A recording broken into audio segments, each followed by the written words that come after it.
campaigns have now become brutal. People are being shot dead, others are injured, many are incarcerated. Tear gas has become the order of the day. Dogs are being used to attack citizens. Let's look into this matter holistically, but I don't think it is targeting. So take heart. Some of these things are not targeting. One thing we can tell you, whether you're NRM, whether you're opposition, if the regulations and the guidelines are saying no procession, there is no discrimination. We don't want processions. Most of these candidates don't have support. When you start brutalizing people, you give them support. The person who lost his life, Mr. Okero, may his soul rest in eternal peace. But we should also take responsibility at individual level.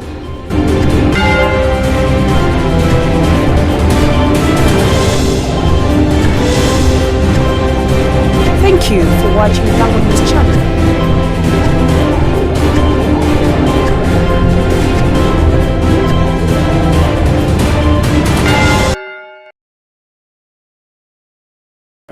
Right, Honorable Speaker, today is day number 65 since presidential campaigns kicked off officially. They officially began on 29th September of this very year. So today is day number 65.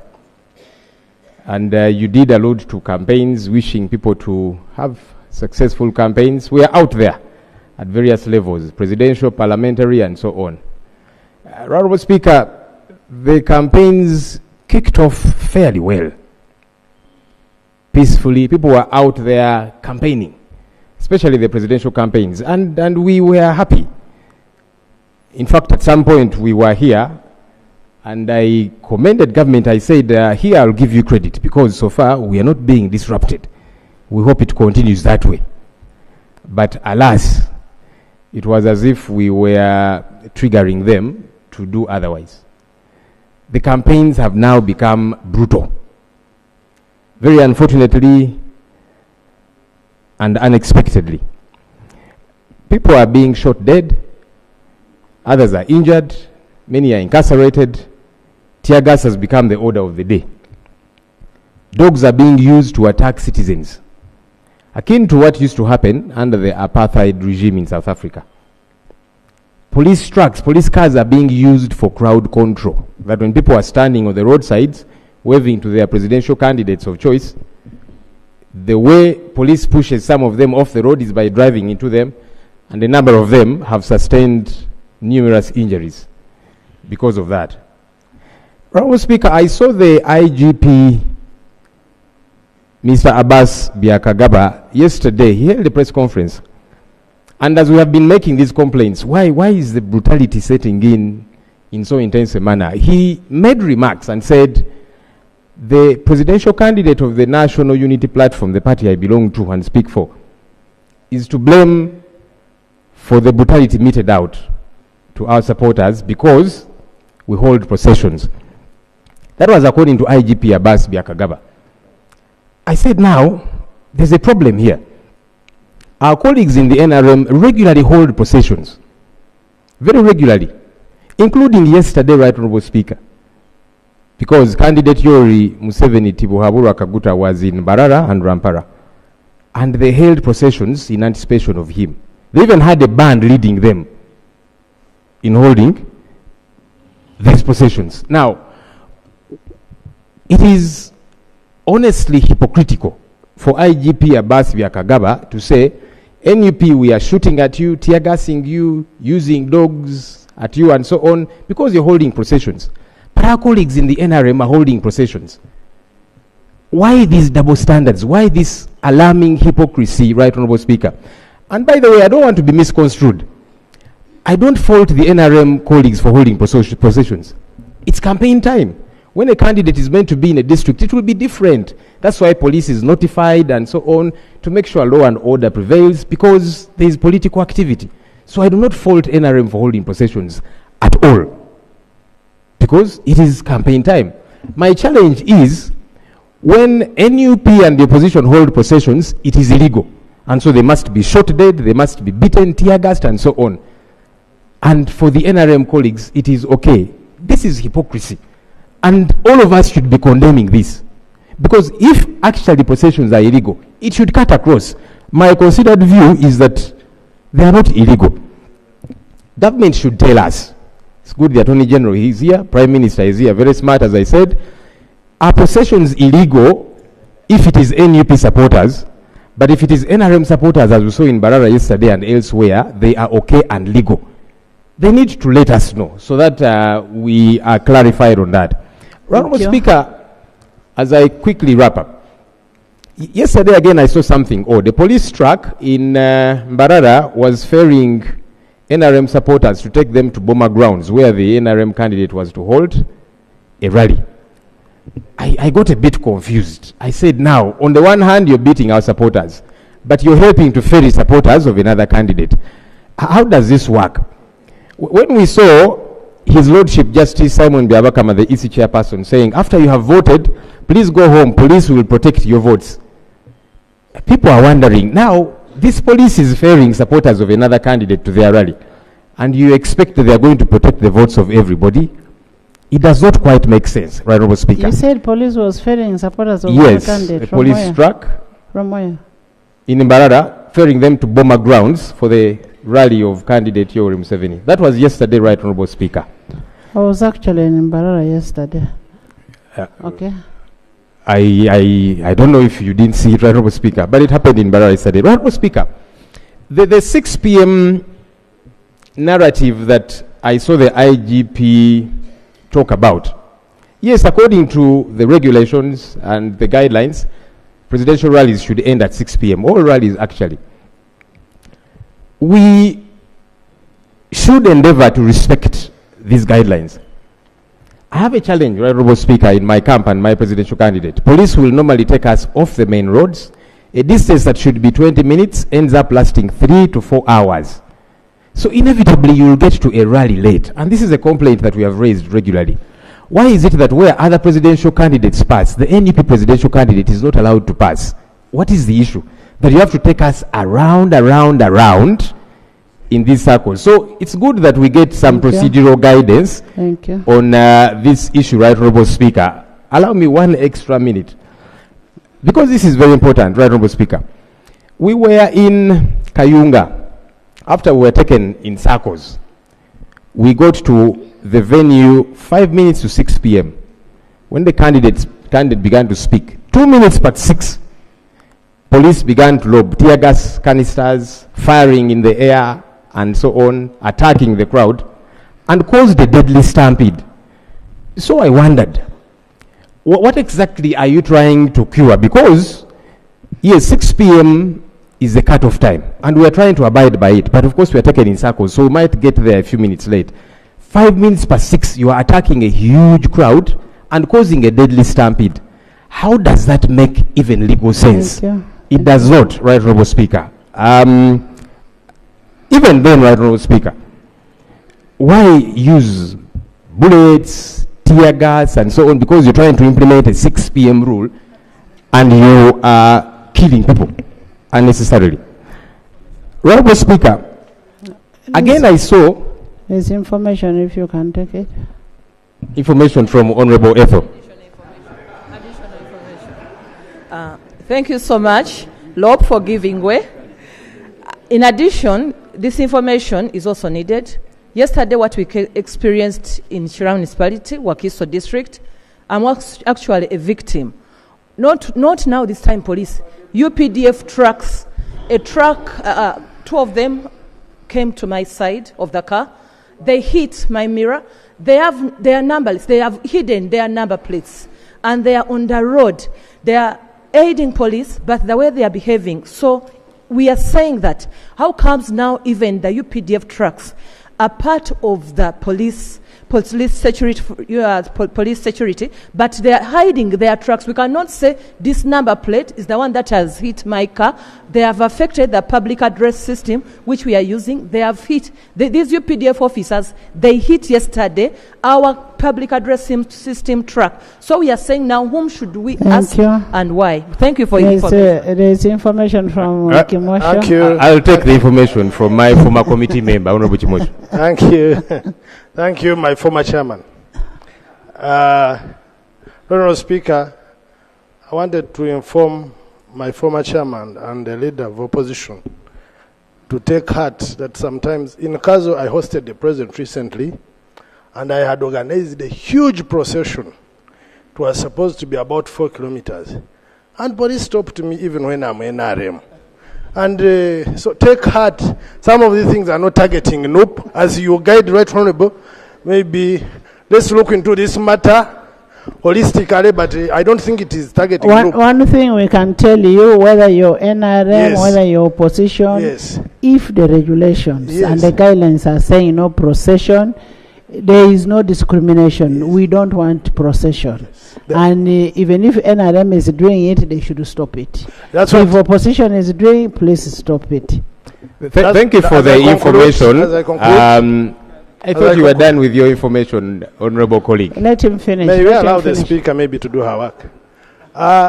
As I conclude, Right Honourable Speaker, what I wanted to bring out clearly is that it shouldn't be misconstrued that it is NUP being targeted. Because I was stopped, I had organized everything. I actually got headache because of stress. And so it was a bad thing, and I'm sharing the feeling with my brother that possessions are not allowed. Thank you for that information. I sympathize with you. You know, whenever we talk about election rigging, I saw colleagues in the NRM camp complaining about their votes being stolen, money being used, and so on, including people who sit on the front bench. So yes, some of what we suffer, some of you will suffer. That's why we should collectively say this is wrong and condemn it. Because if it is going to be okay for some, you will be targeted when you annoy the powers that be, Honorable Chimoshi. So you and so they will finish. not allow you. Honorable Speaker, you were giving me information. Honorable Speaker, again I saw the IGP talking about some of their officers being assaulted, some pushing and shoving. I saw a video which the police displayed. A very problematic video, a female police officer who was being pushed around by some people. The IGP said those were our supporters. I don't know where he gets that from, whether they had tags or whatever. But look, anybody that commits an offense, that person should be arrested and prosecuted. As you know, and it's the same narrative they're using. Some of them pellet stones and so on, and they say we have videos. I say, look, if you have seen and recorded somebody pushing a police officer, why then do you have to fire at a crowd? Pick up that person, prosecute them. Honorable Speaker, never have we been on record to say it is okay for police officers to be assaulted. I'll remind the House, Honorable Speaker, in 2022, July thereabout, there was a police constable called Robert Mukebezi that was shot at by a UPDF officer. He was on duty. A UPDF car got involved in an accident, so he was towing it to a police station. They intercepted him and shot him. The man lost his leg. We kept coming here demanding for justice for Constable Robert Mukebezi. The police abandoned him, his institution of work. The army had done nothing at all. Up to now, that man is still suffering. And we have raised that issue, you remember, Honorable Speaker. So that's to show you that we are concerned about anyone that finds themselves offended Thank you. legally. Thank you. Finally, right, Honorable Speaker. This is the final issue. Honorable Speaker, we are getting close to an election. The Minister of Justice and Constitutional Affairs in April of this year was here, and he told us that they are going to table regulations on how biometric voter verification machines are going to apply themselves in the upcoming election. He made that commitment. That time they were seeking supplementary funding to purchase more of these kits.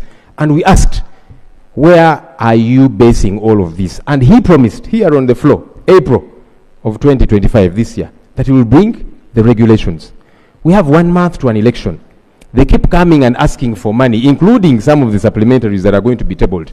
They want money for the voter verification machines. What guidelines are you going to base on? I saw candidate Yoweri Kaguta Museveni. He made a statement when he was campaigning somewhere. He said, the biometric machines are what we are going to use mandatorily.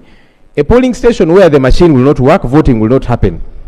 I was a bit confused there, and I want government to clarify. With our network issues, we saw what happened in the last election with the census. These machines, the far to reach areas, including Kampala anyway, and the neighboring areas, network will fail, usage will fail. So if you say, we are going to use these biometric machines mandatorily, so where they don't work, there is no voting. So what will happen?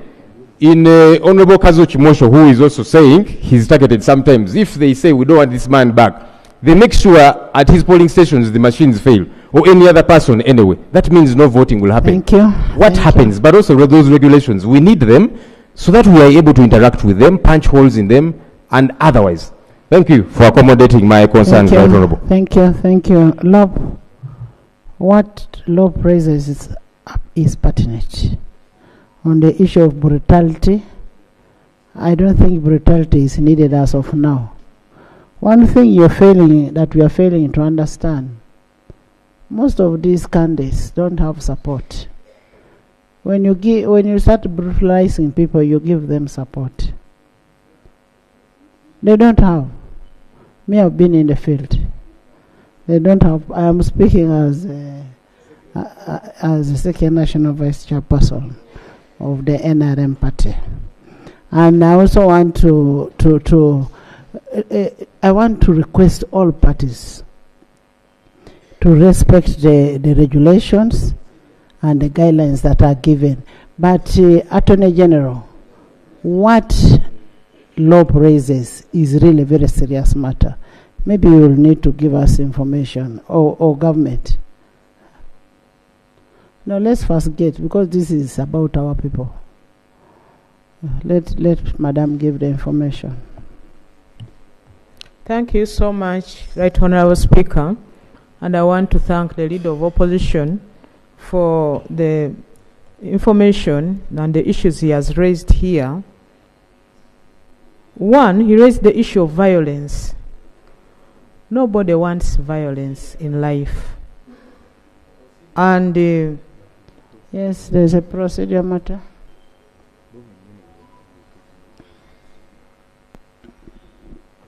Madam Speaker, if you allow me later, I will be raising a supplementary issue. But the procedure issue I am raising, the Prime Minister wrote, and she said she will only be represented by the Honorable Nakadama. As far as I see, the Honorable Kasule Lumumba has not changed her name to become Nakadama. So has she now been authorized to come and represent the Prime Minister? The letter was written to me, not to you. And the letter delegating Honorable Lumumba is also written to me, not to you. So that's why I told her to speak as government. I am the recipient of that letter. It is not for Madam Speaker, you act on behalf of Parliament as an institution. So we can't have a stranger representing the Prime Minister. Can I have government, Honorable Lumumba? And I am calling the name Lumumba. I would have called the general. I know why I'm calling Lumumba, because she's the one acting. Thank you so much, Right Honorable Speaker. But I also want to inform the member that I'm Kasule Lumumba Justin, Minister General Duties in the Coordination Office, Leader of Government Business in Parliament, and that is Office of the Prime Minister. I was talking about the issue of violence that was raised by the Leader of Opposition. I started by saying nobody would love to see violence, nobody would want to experience violence. But when police comes up and gives us information based on what has happened, Right Honorable Speaker, it's the responsibility of the people who are hurt, especially the political party or the individual candidate, to petition the Electoral Commission, and the Electoral Commission calls for a meeting, and if it requires also calling for the government agency that is responsible for the activity or for whatever has happened, then discussion goes on, and if it requires even Electoral Commission bringing out more stringent guidelines, can you do that based on what has been discussed? So I want to request the Leader of Opposition to raise this issue with the Electoral Commission because the Electoral Commission will have the time to listen to them and look at the evidence they have, but also call the other parties to also bring the information and the evidence they have. If it is visual, then a discussion will go on and a way forward will be found, and it will inform the decision or even amending the guidelines. But the issue of violence, based on what we have seen, whether it is AI or is not AI, I would think we should all keep discipline. And if police gives us guidelines, let's follow the guidelines. And we should also not mobilize people to take up the law into their hands, because it is affecting the most innocent.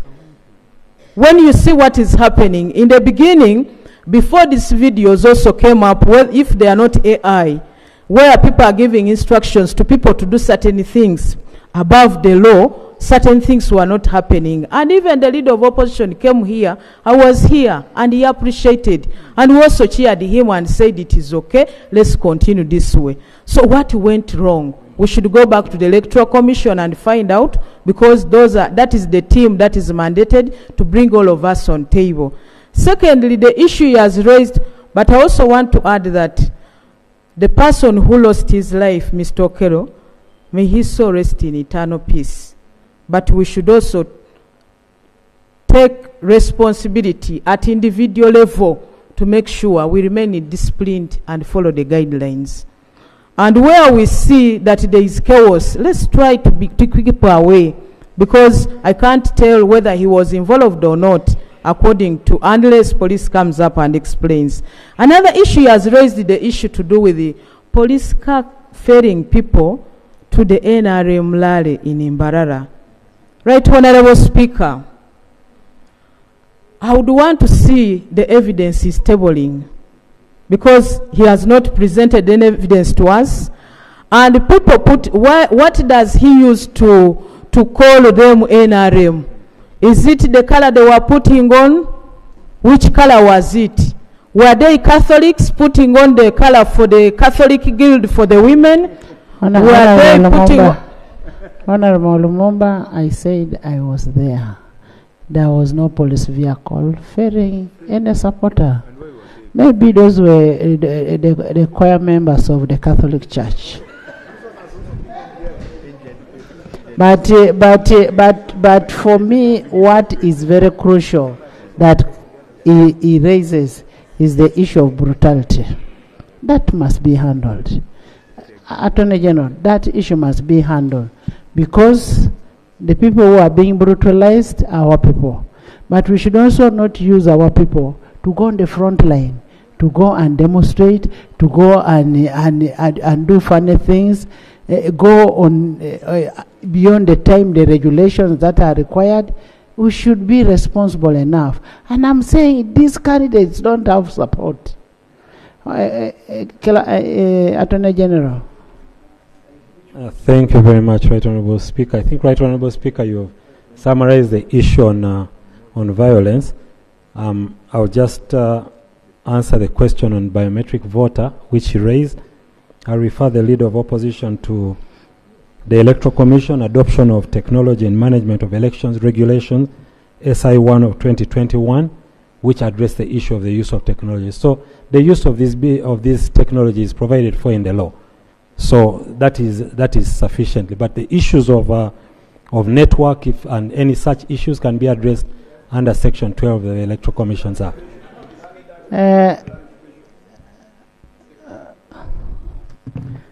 Thank you, Right Honourable Speaker. The SI that the Attorney General is alluding to, we know and we do have. It's a generic one. And that's why when the Minister for Justice and Constitutional Affairs, who is your supervisor, by the way, according to the law? He is not, by law. The Minister for Justice and Constitutional Affairs, and I insist, who is your supervisor? Here committed on the floor of Parliament and said, look, we are going to table in April of this year that he is going to table regulations with specificity to the biometric voter verification kits, how they are going to operate, who does what, and so on, because that's important. The generic law, yes, technology, we must be able to use it. And that's why that 2021 SI is in place. But a specificity one. And there was a commitment from your end. Yeah. And the other clarification, right, Honorable Speaker. The acting Prime Minister has said we should address these issues to the Electoral Commission and not here. Let's first, Honorable, this is a very important issue. We can finish with Let's this. Let's first sort out the issue of the machines. The other ones, the other political issues can be handled. Let's first handle this one.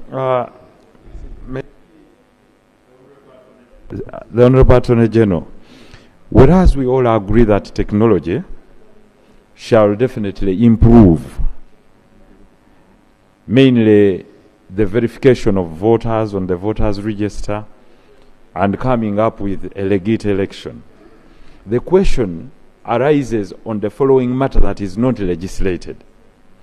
One, like the Honorable Senyonyi raised, by one candidate saying in the election that should the machine fail, elections at that polling station shall not continue. Now, that is not embedded within the law.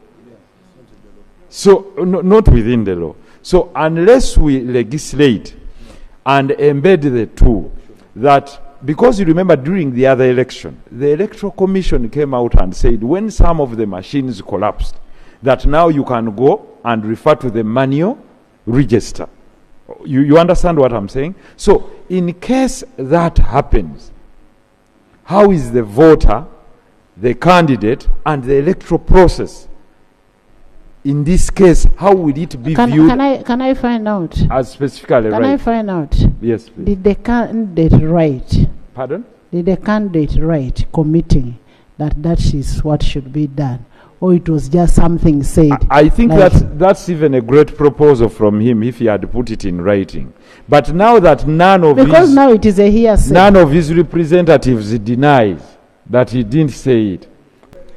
Section 12 of the Electoral Commissions Act mandates the Electoral Commission even to stop an election on election day.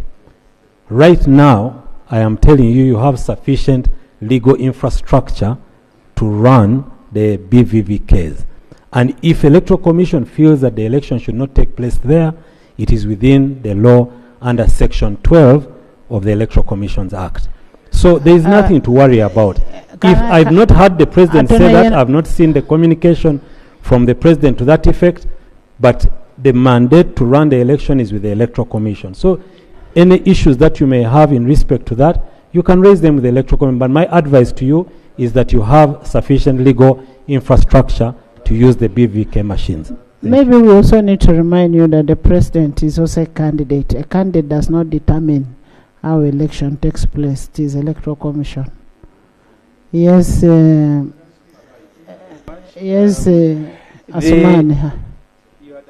Asumani. Asumani Daudi. Right, Honourable Speaker, I want to thank you. Maybe through you, I would wish to comment on the issue of the games. But I wanted, again, through you, to address the issue of the machines, the legal regime, and the BVVK machines. Right, Honourable Speaker, the learned Attorney General, in the 2016 election petition, was defending Mr. Museveni in the Supreme Court.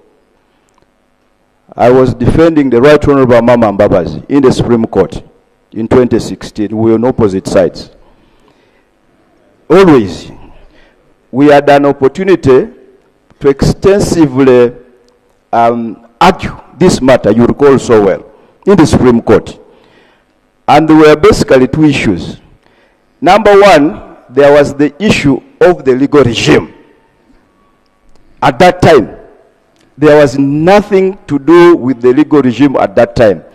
As we speak now, one of the things you need to bring to the attention of this House, my understanding is that the regulations were brought probably under Section 51 of the Electoral Commissions Act. Yes. And there are two issues there. those regulations were supposed to have been laid before this House within 14 days after being gazetted. And this House had a right, through resolution, to have them annulled if they so wished. But more importantly, whatever changes or modifications or proposals that any candidate has or Parliament had to be embedded in those regulations. Now, progressively, there are things that are happening that are not adequately covered in those regulations. I'll give you an example. There are stakeholders in these elections, the candidates and the political parties.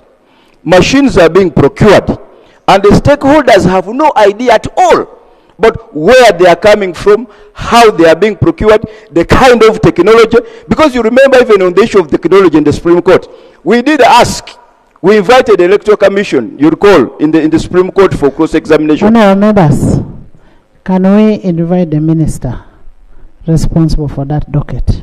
And we have it, because we cannot continue discussing. You're referring to Honourable Mao.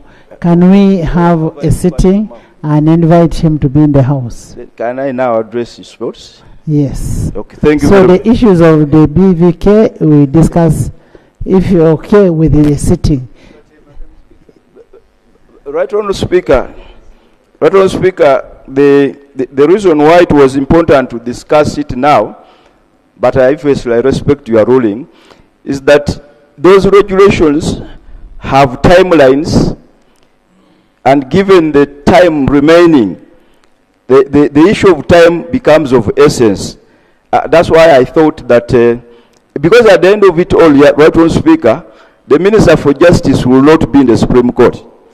It will be my good friend Nsumi Kambi over there who will be in the Supreme Court. That's why I think it was important for him to use this platform. Thank you, Right Honourable Speaker. Right Honourable Speaker, I want to talk about the issue of violence that was raised by the leader of the opposition. Madam Speaker, we all need to understand that violence is caused by us, the leaders. I have seen and watched several videos where the leader of the National Unity Platform has clearly stated that the security forces, police and UPDF, do not exceed 50,000 in number. Ugandans are 47 million people. He was encouraging them that if they could rise up, they could overrun the police and the army. Was he saying that in accordance with the Constitution, or he was saying that knowing that he is breaking the law? The same person I saw was the Honorable Rutamaguzi on camera encouraging people. There's an order. Thank you, Right Honourable Speaker. Honourable Speaker, the Honourable Daudi Kabanda from Kasambia has made a heavy sounding allegation. He has said that my presidential candidate told people to overrun and I think attack police and the military. Does he have evidence to that effect? I'm hearing some voices that yes, he did. You don't shout from there, you speak on the microphone. No, we have the army. The army have want to say something. Yeah, but Honourable Speaker, you're always telling us this is not a market. People should seek permission and come to the microphone, not screaming from wherever they are seated. Yes. Right, Honourable Speaker, can he table that evidence of my presidential candidate saying people should attack police? I don't know where he gets that from. If he cannot table that evidence, he's certainly out of order in my view. So I would like to implore you, Right Honourable Speaker, to condition him to table that evidence before going on with those heavy sounding allegations. Because we have always been for the protection of our men and women in uniform. Our government has even promised to pay them better than you people are paying them. How can you then say we want to attack them? Right Honourable Speaker, if he cannot table that evidence, you know, let him withdraw that statement. Because we can all make allegations here. Yes, right, Honorable Speaker. You know, we cut him in between. I did not hear the whole statement. He had finished that statement. No, he hadn't. I wish I could hear the whole statement. Then Honorable Speaker, he has, and that's why I rose after he had made that heavy-sounding allegation that my candidate told people to attack police officers. Let him table the evidence or withdraw. Honorable Love, I want to hear the whole statement, then I will ask him to give me evidence. Yes? Thank you, Right Honorable Speaker. The same presidential candidate of the National Unity Platform, the videos are there. You are not the Speaker. Let me address the Speaker. Please continue. The same presidential candidate, the videos are there. If you give me just 20 minutes, I produce those videos to the clerk.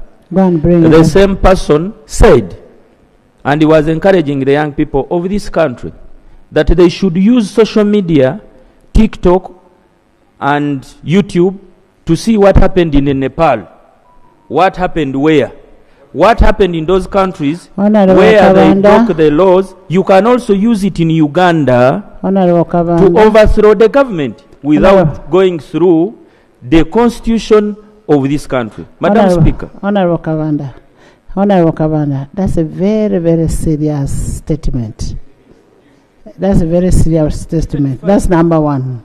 Number two, those allegations can bring this country down. And we cannot allow as a country to be brought down by just mere people who want to stand. Can we have that evidence? Give us, go and bring, I'm giving you 20 minutes. No, 20. Yes. Next item. Right Honorable, I'm moving on a procedural matter. And this is very good, Right Honorable, because when Lopo was making allegations about our candidate, that he said, when these machines don't work, you'll not vote. We didn't ask for evidence. He did not table any evidence. No. Can he table evidence? The presidential candidate of the NRM has not said that. I said it was a hearsay. If they are talking about it, it's a hearsay. If he had written it, and he does not, he's not responsible for elections in Uganda. It is Electoral Commission that is responsible to carry the elections in Uganda. So leave my presidential candidate. Next item.